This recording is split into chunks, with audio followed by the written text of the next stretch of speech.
Boa tarde, bem-vindos a mais um Rascunhos Econômicos, eu sou o Léo.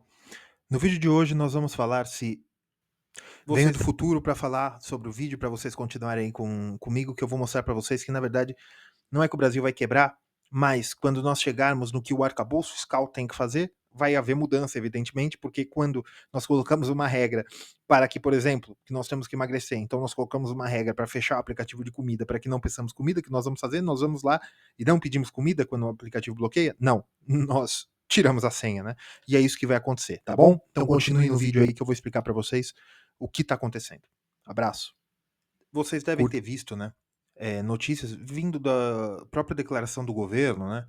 Que do jeito que as coisas estão indo, o, o governo não vai ter capacidade de cumprir, né, as diretrizes orçamentárias, né, a lei de diretriz orçamentária, já para o ano de 2027 e os mínimos constitucionais no que tange saúde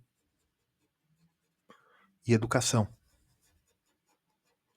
Então, o que nós vamos tratar hoje nesse vídeo? Eu vou tratar o seguinte: o Brasil vai quebrar em 2027, né, partindo desse princípio, em que a dívida pública já está na casa dos 90%, né, do PIB, né, 90% do o Brasil deve o equivalente a 90% do PIB, né? E toda a dívida basicamente está no governo federal, porque por conta, né, graças à lei de responsabilidade fiscal, né, estados e municípios não podem ter dívida mobiliária. O que é dívida mobiliária? O que é dívida mobiliária? Títulos. Ah, Léo, mas estados e municípios devem, sim. O maior credor é a União. Eles têm precatórios, né, que é quando o setor público deve, ele não pode ser executado, não pode ter penhora, esse tipo de coisa, teoricamente. Então ele te dá um título que se chama precatório e quando ele puder, ele te paga. Ele tem que constar em orçamento, tal, tal, tal, tal. E os estados e municípios têm precatório, têm dívidas com o governo federal, com outras instituições também, às vezes Banco Mundial, Banco Nacional de Desenvolvimento, Banco Nacional, sim, pode ser com o BNDES, pode ser com o BIRD e com o BID. Né? Tem vários tipos de dívida, mas o grosso da dívida brasileira está aqui na dívida pública, né? Com via, né, títulos do Tesouro. Né? Basicamente, tá? Há outras coisas, mas basicamente está aqui. Bem, e a maioria, né? Olha, eu não tenho esses dados, mas eu posso arriscar. 99% é dívida interna. Léo, o que é dívida interna? Dívida interna é dívida emitida em moeda nacional. No caso do Brasil, nosso querido real. Tá? Então, no vídeo de hoje nós vamos tratar que se o Brasil vai ou não quebrar em 2027. Primeiro de tudo, eu sou o Léo, eu sou aqui do Rascunhos Econômicos, esse é meu canal. Curtam, inscrevam-se e compartilhem. Enquanto eu estou fazendo esse vídeo, eu tenho 998 inscritos em 3 meses de canal. Creio que eu estou indo muito bem e eu peço que você inscreva-se, curta e compartilhe. E se no decorrer desse vídeo você começar a me odiar, remova sua inscrição que você deu no começo do vídeo, tá bom? Considere se tornar-se membro também e compartilhe. Eu chegando agora na casa dos 1.000 inscritos, fica um pouco mais difícil para começar a crescer e eu, como economista, eu quero passar a economia como uma ciência. Né? Então aqui nós vamos tratar de política pública. Eu vou trazer alguns dados, mas eu não vou tomar partido. Tá? Evidentemente eu não sou de ferro. Algumas falas minhas podem vir carregadas de coisas que eu acredito, mas eu vou procurar basear tudo em dados e dados de fontes oficiais que não levantem polêmica. Por exemplo, IBGE, FMI, querendo ou não, pode levantar polêmica, mas é o mecanismo que nós temos, próprias fontes do governo, e é isso. Tá bom? O Brasil vai quebrar em 2027? Bem, o que está acontecendo? O que estão falando que está acontecendo? Bem, Foi dada uma declaração, vindo do Ministério do Planejamento, inclusive, eu não sei se foi a Tebet ou não, de que, pelos estudos que se faz via arcabouço fiscal, o que é o arcabouço fiscal? O arcabouço fiscal foi uma PEC, uma emenda à Constituição, para substituir o teto do orçamento. O que é orçamento? Orçamento é tudo que o governo gasta tem que estar nisso aqui. Se o governo gastar algo que não está no orçamento, ou é gasto para fiscal, que é permitido, mas precisa de algumas regulamentações, estatais, teoricamente, podem gastar fora do orçamento, né? E foi inclusive como o regime militar, a ditadura, regime militar, como você queira chamar, do Brasil, fez muito investimento, foi via estatais. E, bem, o teto do orçamento limitava o crescimento, né, dos gastos do governo, né, das despesas, ou seja, do orçamento, limitava ao crescimento da inflação. É claro que foi colocado uma série de gambiarras, orçamento de guerra e uma série de coisas que se poderia aumentar esses gastos. Mas o orçamento hoje ele é regulamentado pelo arcabouço fiscal e dentro da Constituição você tem outras medidas que regulam o básico do orçamento. Né? O orçamento tem que ser feito pela lei de diretrizes orçamentárias, a lei orçamentária depois, tal, tem outras regulamentações do ponto de vista federal, né? Em que uma porcentagem das receitas são vinculadas. O que são vinculadas? Esse dinheiro que entra, né? Esse dinheiro que entra via impostos, taxas e contribuições, eles não podem ser utilizados em qualquer lugar da maioria das vezes. Impostos não tem vinculação. Ou seja, quando eu falo, eu pago IPVA, mas a estrada nunca é consertada. O IPVA não é para estrada, né? O IPVA é o imposto sobre propriedade e imposto de propriedade de veículo automotor. Metade do IPVA vai para o Estado, né? O ente da federação em que seu carro está emplacado, e metade vai para o município em que o carro está emplacado. E ele não tem vinculação. Entra no caixa da unidade federativa e do município e ele utiliza da maneira que ele precisar, como se estiver no orçamento. O IPTU, mesma coisa. Né? IPTU, a princípio, não é para consertar a calçada. É que o município e o Estado têm entre as atribuições, né? O Estado tem entre as atribuições cuidar das rodovias estaduais. E o município tem entre as atribuições cuidar da zeladoria do município, né? Então, evidentemente que isso vai afetar, a partir da receita desses impostos, vai afetar, né? Você tem o imposto sobre importação também, você tem o ITBI, né, que é o imposto sobre transferência de bens, o imposto de renda, ele também não tem vinculação. Uma série de impostos. Mas as contribuições sociais, elas normalmente vão para o regime da Previdência Social, né, o INSS e etc. Tá. O PIS, PASEP, esse tipo de coisa. Léo, o que você está falando? Eu estou falando o seguinte, que os impostos, eles não têm vinculação. As taxas e as contribuições têm vinculação. A maioria das contribuições vai direto para o caixa da Previdência Social. A maioria das taxas, elas são atreladas ao que elas taxam. Né? Por exemplo, taxa de cartório. Taxa de cartório, a maior parte delas vai para o sistema judiciário e uma boa parte, mas vai para o titular do cartório. Sem nenhuma polêmica. Né? Quando você paga uma taxa para fazer o seu passaporte, ela está atrelada à manutenção do setor de passaporte da Polícia Federal, taxa para tirar documento, esse tipo de coisa. A taxa de licenciamento do carro, aí sim, ele está atrelado ao sistema viário municipal, estadual, CSDETRAN ou enfim. Bem, e isso é da parte da receita.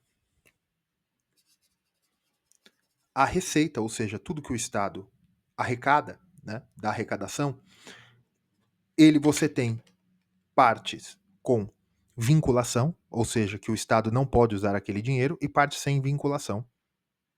E, o melhor de tudo, o imposto de renda, há um acordo, eu não sei se é lei, se é um acordo, não sei bem o que é, se é uma portaria, mas há uma regulamentação de que, por exemplo, se eu sou, vamos supor, eu sou médico, vamos supor, do serviço público da cidade do Rio de Janeiro, e eu ganho 20 mil reais por mês, tá bom?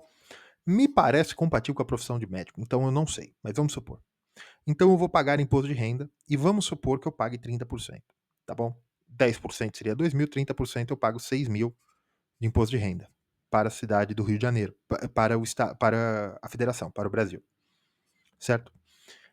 Uma parte desse imposto de renda, o governo federal devolve ao ente da federação ou o município que pagou o salário.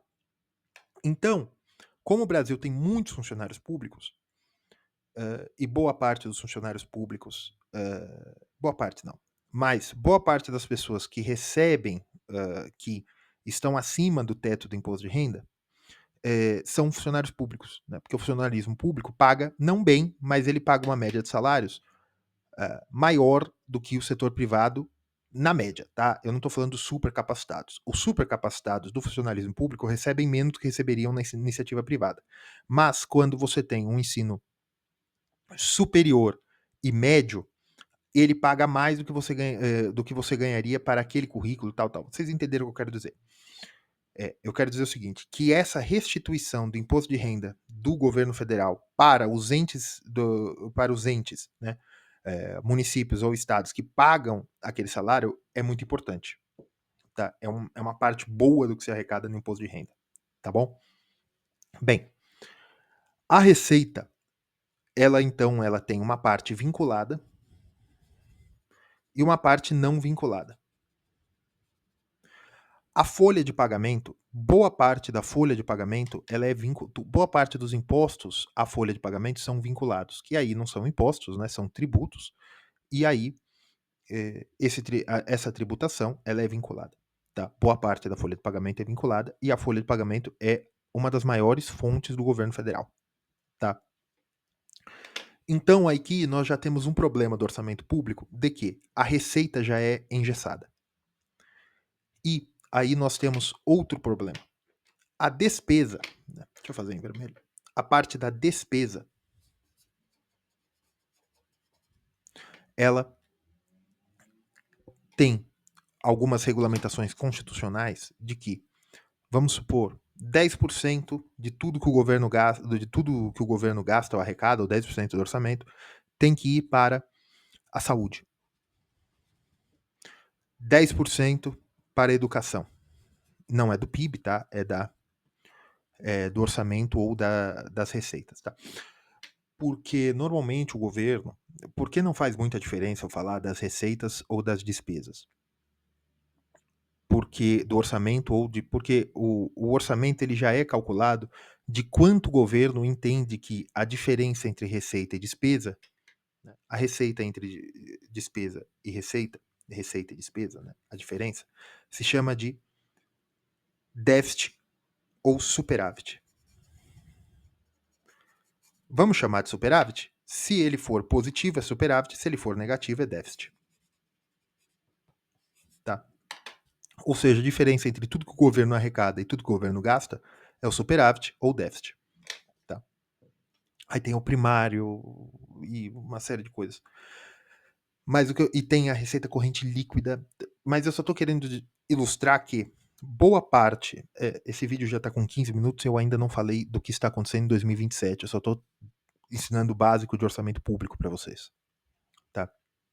E aí, boa parte do que o governo gasta, ele está engessado, ele precisa ir para saúde, para educação e uma série de coisas.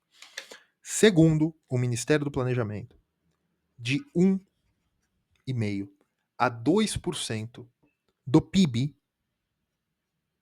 né, utilizando o cálculo do PIB,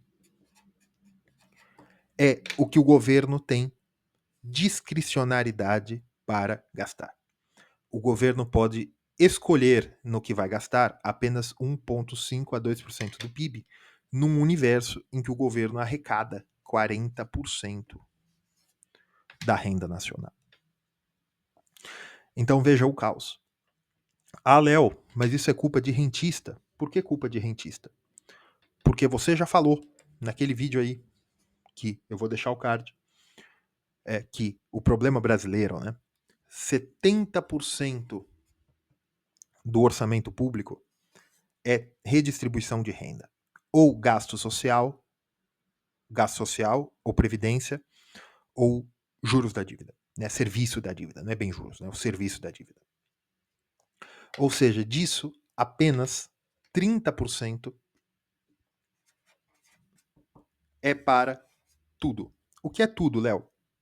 Munição da polícia, papel na repartição pública, combustível da viatura da Polícia Federal, combustível do jatinho da FAB, comida para universidade, comida no bandejão da universidade pública, salário do professor da universidade pública, apenas 30% do orçamento. E desses, né, apenas 1,5%, 2% do PIB são discricionários, ou seja, o governo pode gastar onde ele quiser. Como nós chegamos nisso? As emendas parlamentares também sugam a capacidade do governo de querer gastar onde quiser. Tá, Léo, e daí? E daí é o seguinte: o Ministério do Planejamento disse que você tem um arcabouço fiscal que tenta controlar o crescimento, né, e tentar impedir que a dívida, né, que o share, né, dívida PIB, chegue a um número maior que comece a subir muito. Né? Em 2022, segundo dados do Banco Mundial, o share dívida PIB do Brasil estava na casa de 60% a 65%. 2022. Hoje, nós estamos para chegar em 2026, 2026 na casa dos 90%. Léo, o que aconteceu? O que aconteceu foi o seguinte: a dívida pública brasileira cresceu muito porque o PIB não cresceu 5% no acumulado. E como aconteceu isso? Selic. Por quê? Porque a Selic, na casa dos 10 a 15% ano, 49% de toda a dívida pública brasileira é atrelada à Selic. Ou seja, ela se indexa à Selic. Né? Se desde 2022, vamos dizer que o 1 milhão, vamos por 1 bilhão, né? 1 bi de reais, né? De 2022, 1 bi de reais, certo? Então eu tenho que, vamos por 10% ao ano, vamos colocar 4 anos para chegar em 2026, tá? Nós tivemos se o governo pegou emprestado 1 bilhão ou tinha de dívida 1 bilhão de reais em 2022, o crescimento, hoje o governo tem que pagar 1,46 bi por esse dinheiro que pegou em 2022, considerando que é o vencimento em 4 anos, coisa que não é muito normal.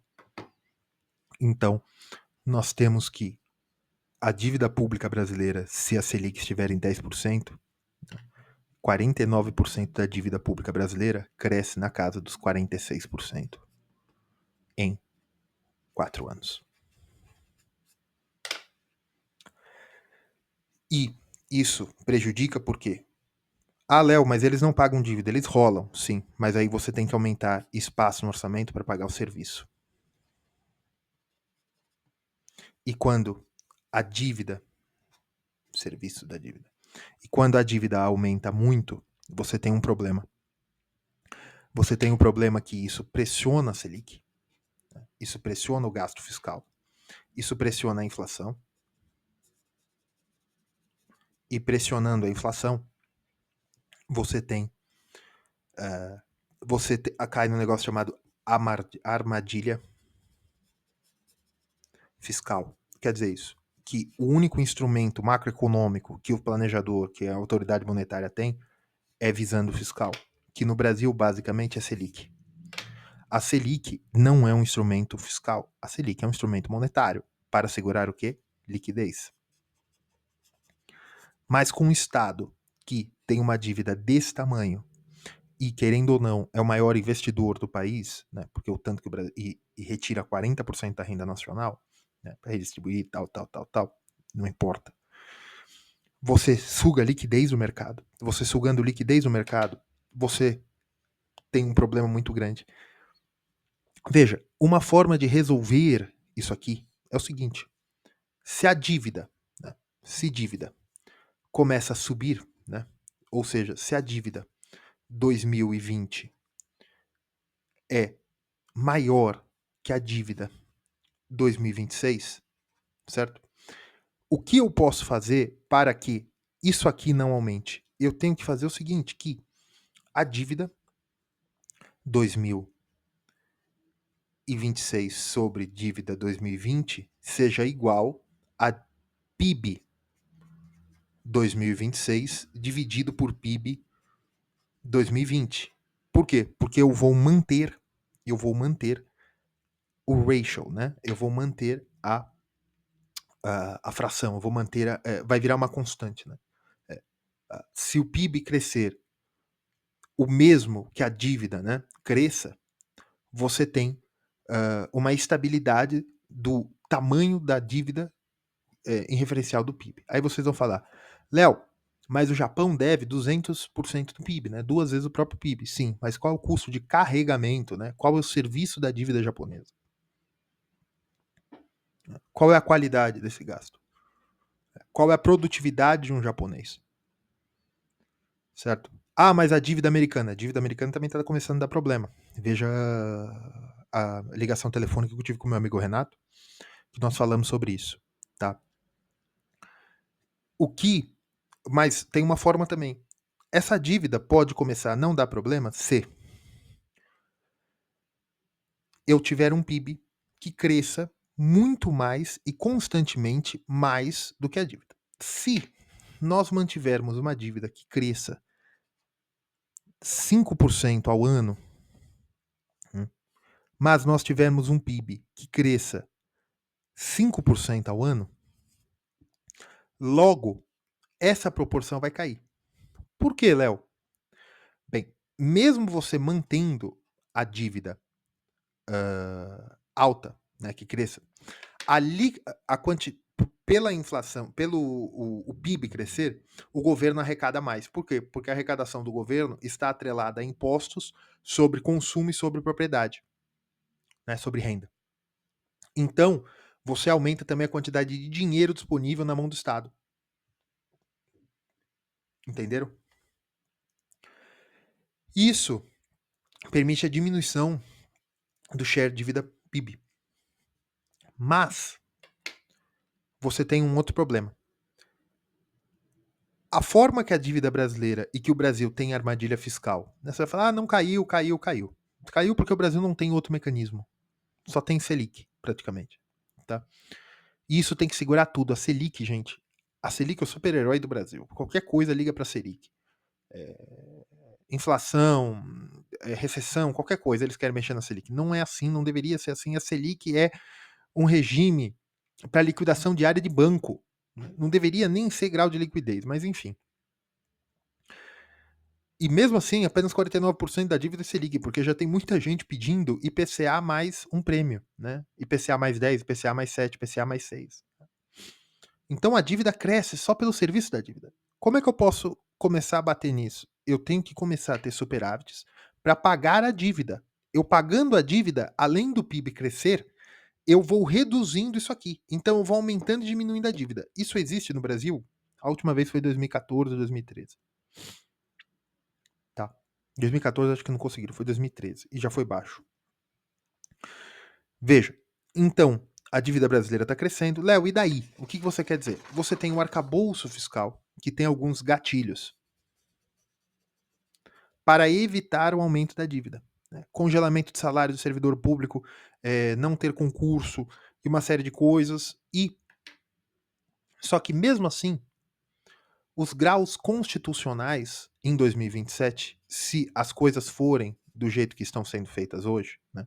Se não tiver mudança na legislação, você não vai conseguir o gasto constitucional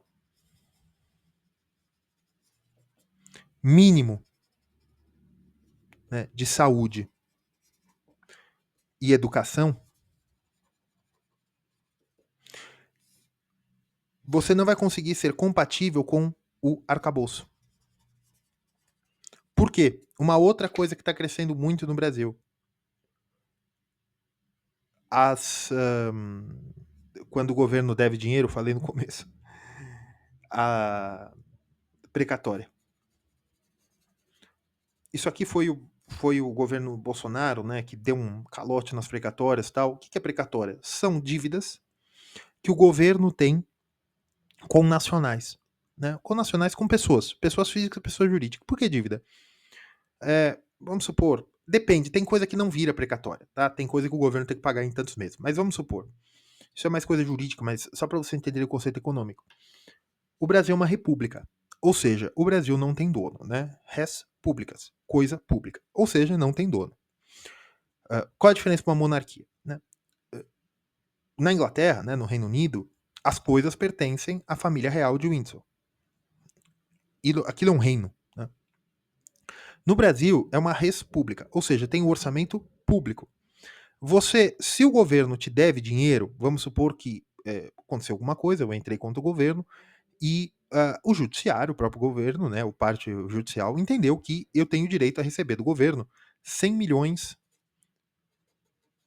de reais. E eu tenho direito a receber esse dinheiro do governo. O governo pega e fala, muito bem, você ganhou, seu Léo, só que eu não posso te pagar agora porque não tem previsão no orçamento 2025. Então eu vou mandar para o pagamento de precatórias do orçamento 2026, porque o Supremo Tribunal Federal em 2015, 16, se eu não estou enganado, ele entendeu que não se podia parcelar precatórias. E era a forma que se fazia antes. Agora eles entendem que tem que se pagar de uma vez só. Eu não sei como é que ficou isso, mas isso gerou um grande represamento de precatórias.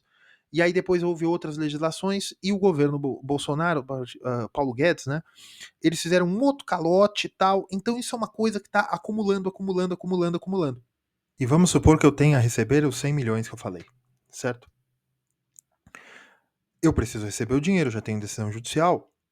O Estado vai ter, o governo, né, federal, vai ter que colocar no orçamento 2026. Só que já faz muito tempo em que isso não está sendo atendido da forma que deveria, ou da forma que foi o entendimento jurídico, eu não sei direito, mas isso é uma outra bomba fiscal, né? Um outro problema fiscal que deve ser enfrentado até 2027.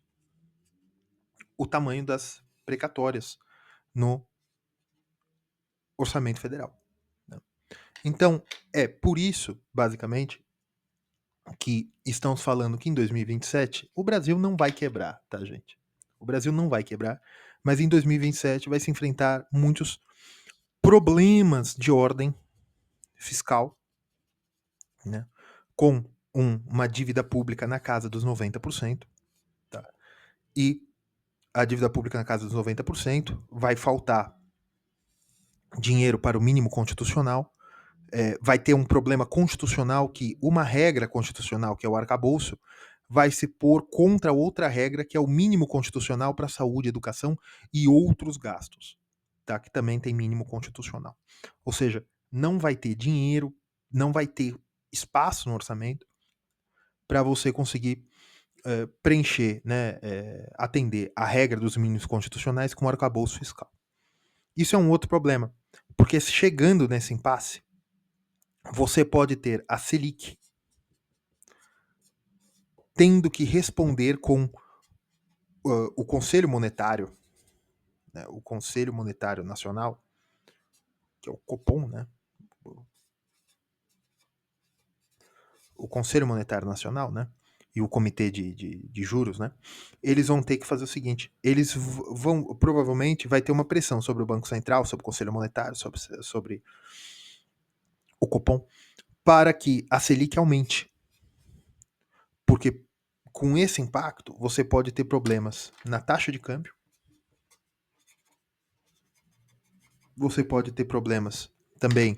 Aí vem o Armínio Fraga, né, querendo dizer, não, é só congelar o salário mínimo. Por quê? Porque não se esqueçam que vocês têm pressão no orçamento também para o aumento do salário mínimo, que isso impacta o INSS, né, os benefícios sociais, os benefícios não, as aposentadorias e benefícios e pensões do INSS. Muita coisa ali não é benefício nada, a pessoa pagou por isso, né, a maior parte. Mas você também tem o benefício de prestação continuada, que a pessoa teoricamente nunca pagou para estar dentro do INSS. Enfim, da Seguridade Social, né? Você tem o problema também de outros gastos que são indexados ao salário mínimo. Então, você tem uma pressão, né? Uma pressão do ponto de vista da a receita. Né? Aqui você tem as despesas e aqui você tem as receitas. Né? Nas despesas, você tem o custo da dívida, né? O serviço da dívida, então isso aqui é Selic. Quando a inflação aumenta, vamos dizer que é neutro, porque a inflação corrige, porque se você paga 10%, vamos supor, 10% do preço do arroz é imposto, vamos supor. Eu acho que não, porque eu acho que o arroz, mas vamos supor, 10% do preço do arroz é imposto. Se o arroz sobe de R$ 20 para R$ 25, o governo deixa de levar 2 para levar 2,50. Só que o IPCA tem alguns títulos do Tesouro que também pagam inflação, né? Inflação mais tanto tal. Então, teoricamente, as receitas crescem muito bem indexadas à inflação real. Por quê? Porque quanto mais inflação, maior é o preço daquele produto e o governo ganha em porcentagem de preço. Na maioria das vezes, quase todos os impostos e taxas são sobre porcentagem do valor, né? Só que você tem um problema que quando você tem muita inflação, você tem a diminuição do consumo. Se o consumo diminuir por uma medida recessiva, a Selic vai ter espaço para cair, mais ou menos, porque se for uma medida recessiva causada por um problema fiscal, o consumo diminui e a Selic ou se mantém ou aumenta. Tá? Você tem um problema aqui também. Se o dólar aumentar, você aumenta as receitas, só que nem todas. Por quê? Porque o agronegócio não paga imposto de exportação. Ah, Léo, você tem o problema tributário, né? Que tem a judicialização, porque eles têm que ganhar em créditos tributários, mas enfim, teoricamente o governo não pode ficar zero no orçamento, né? Porque você tem o crédito tributário e, enfim, vocês entenderam, né? Porque eu cobro na hora, mas depois eu tenho que devolver. Então isso já está no orçamento que isso vai acontecer. Certo? Então, esse é o problema do Brasil. Léo, mas o Japão, os Estados Unidos, a Europa devem um monte, sim. Mas veja que a arquitetura orçamentária e fiscal do Brasil é o problema. Veja, nos Estados Unidos não, vamos falar da Europa. Na Europa, eles construíram aquelas baitas catedrais de pedra. No Brasil, nós temos aquelas catedrais? Não, não temos. Por quê? Porque não foi o tempo, não foi a nossa arquitetura e nós não fizemos daquela forma. Tá? Um outro exemplo, um exemplo melhor. Eu quero construir num lote um baita de um prédio. Ah, lá em Dubai eles conseguiram. Mas o seu lote é feito de argila. Não dá. Nós temos que saber o piso que nós estamos pisando. Desculpe o pleonasmo. No Brasil, né, a arquitetura orçamentária e fiscal, e mais do que isso, né, o tecido social brasileiro para o tecido social brasileiro, essa armadilha fiscal para 2027 é muito complicada, né? O que deveria se fazer para evitar isso aqui? Nós deveríamos fazer. Olha, tem dois, né? Tem um caminho ruptivo e o não ruptivo, né? Que seria o gradual. O gradual, o que deveria se fazer? Deveria se sinalizar medidas de ortodoxia fiscal para que houvesse espaço para diminuição da Selic de forma gradual e legítima. O Estado começar a cortar as despesas e aumentar a arrecadação, mas de uma forma saudável, né, evidentemente, e algumas modificações no perfil do gasto. Dá para fazer isso apenas via constitucional. Porque a maior parte. O governo gasta muito, mas a maior parte do gasto do governo é legal, é constitucional. O que o governo pode fazer hoje é tentar modificar a Constituição para reduzir as despesas. Mas aí eu tenho um problema. E o tecido social? O tecido social está errado? Não, porque nós já pagamos 40% da renda nacional em impostos. O que poderia se utilizar? Curva de Laffer. O que é curva de Laffer? Né? Aqui é a quantidade, aqui é a tarifa, né, a taxa de impostos, aqui é a quantidade arrecadada, tá? Vamos supor que numa tarifa global de 5%, eu arrecade 1.000, tá? Então tá aqui. Com uma tarifa global de 10%, eu arrecade 1.500, certo? Então tá aqui. E com uma tarifa global de 15%, eu já não arrecade 1.500, mas 1.700. Então ele já abaixa aqui.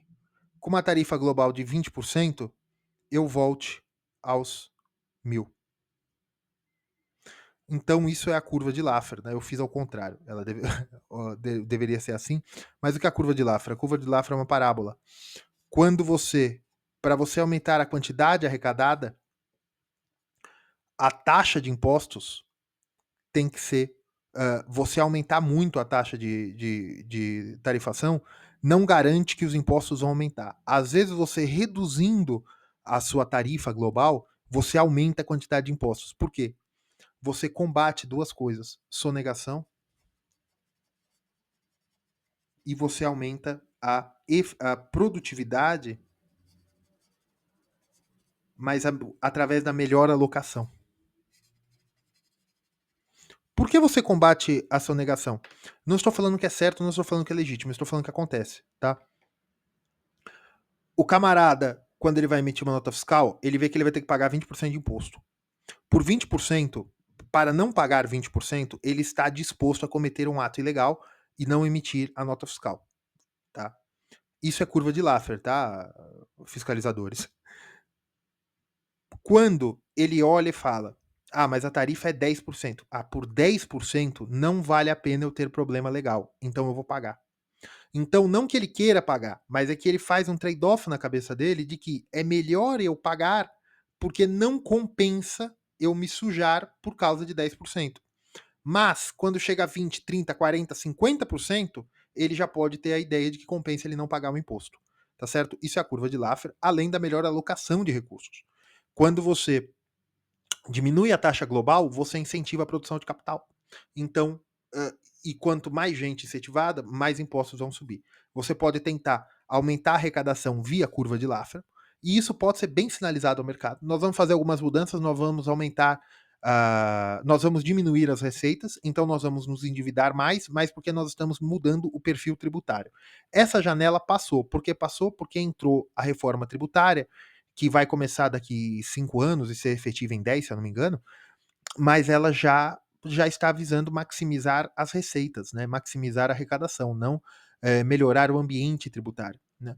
Então nós já perdemos, nós vamos ter o maior IVA do mundo, certo? Então a curva de Laffer já é balela, tá? Aqui eu fiz certo, só que eu coloquei, eu troquei as abscissas pelas coordenadas, tá? Então ela formou um círculo, tá? Ela teria que abrir, tá bom? Outra forma de você combater, de você mudar esse cenário até 2027, você modificar o perfil do gasto público para que eu possa aumentar, né, os investimentos. Por quê? Porque eu aumentando os investimentos. Aqui eu estou falando de uma forma gradual. Isso aqui é até escola austríaca, né? Vamos dizer isso aqui. Isso aqui é liberalismo, certo? Isso aqui é liberalismo, curva de Laffer. Cortar na carne, né? Fazer um arroxo e falar não tem dinheiro, nós vamos ter que reduzir o que é o que o Armínio Fraga quer, né? O que ele falou, que ele gostaria, né? Que é cortar o salário, congelar o reajuste do salário mínimo ou até desvincular o indexador das pensões, né? Não aumentar as despesas por inflação, congelar o reajuste dos salários, congelar o reajuste do INSS, esse tipo de coisa, e outras formas de despesa, ou até reduzir o investimento em saúde e educação. Olha, não existe investimento em saúde e educação. Investimento em saúde e educação é gasto, tá? Do ponto de vista contábil, reduzir os gastos com saúde e educação, isso é também liberalismo, tá? Mas uma outra página, tá? Liberalismo todos. De uma forma keynesiana, o que nós poderíamos fazer? Nós poderíamos reduzir as despesas em saúde, educação, esse tipo de coisa, ou eu sinalizar ao mercado que eu vou aumentar o orçamento com um grande programa de investimentos. Isso tentou ser feito pelo PAC. Também não deu certo. Por quê? Porque esses investimentos não são produtivos.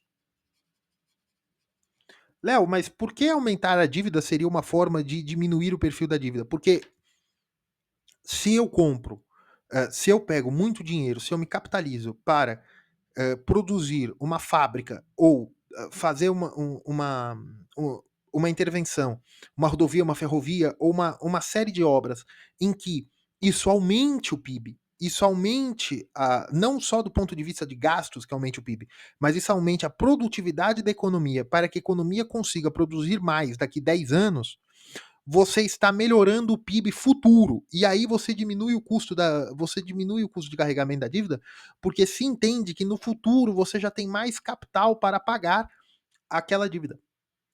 Mas isso também é com negociação. E isso se resolve como? No Congresso Nacional? Não, gente. Como é que você faz esses debates? Artigo acadêmico, conversas que não estou tendo aqui. Meu canal é pequeno, mas conversas está tendo aqui. Uma série de coisas. Isso é keynesianismo? Isso pode dar certo? Isso dá certo, gente. Só que o problema é o seguinte: o Brasil não tem maturidade para essas medidas, né? Tem uma série de problemas, apadrinhamento, e uma série de coisas, legais e ilegais, né? Que isso gera. Né? E a curva de Laffer, ela também pode frustrar as expectativas do mercado. Léo, o mercado não existe. Sim, não existe. Expectativas de banqueiros e investidores. Porque, veja, qual é um outro problema da dívida pública e da Selic tão alta? Os meus colegas youtubers, eles ensinam.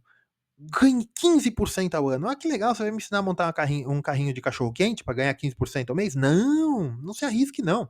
E para ser empreendedor, abra coisas, marketing digital. Não seja empreendedor na vida real, né? Seja empreendedor ganhando dinheiro dos outros fácil. O que você tem que fazer? Você tem que investir no tesouro para ganhar Selic, 15% ao ano.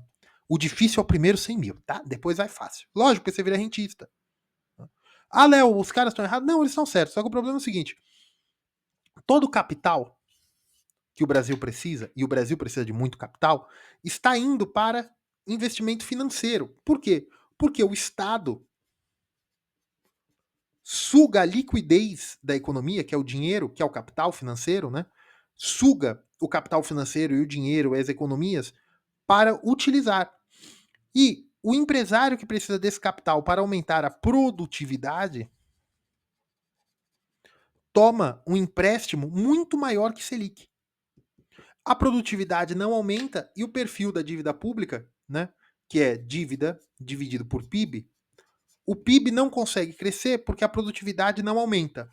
E a dívida aumenta porque o governo tem que pagar cada vez mais em Selic. Esse é o problema brasileiro, um dos. Tá bom, pessoal? Eu não sei se eu respondi diretamente, mas o Brasil vai quebrar em 2027? Quebrar, não. O que vai acontecer é o seguinte: você pode ter um grande problema social, de realocação de recursos, e aí vai ter eleição em 2026, então isso vai ser um grande problema. Provavelmente vai ter que ter mudanças constitucionais, vai ter um grande terremoto, né?